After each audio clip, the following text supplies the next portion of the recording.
nilikuwa grade 5 nilikuwa na girlfriend shule. Sasa ukiwa grade 5 shule?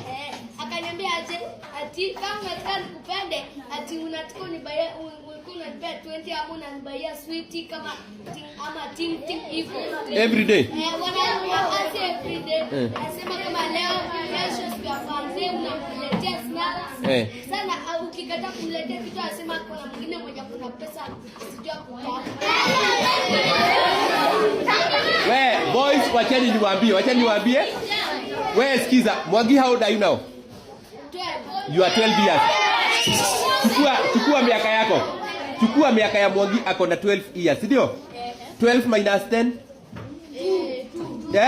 2. Yule mtu utakuja kuoa Mwangi sai ako 2 years. Usihangaishwe na wasichana wa class. Sai ako miaka ngapi? Hata labda hajazaliwa. Usihangaishwe.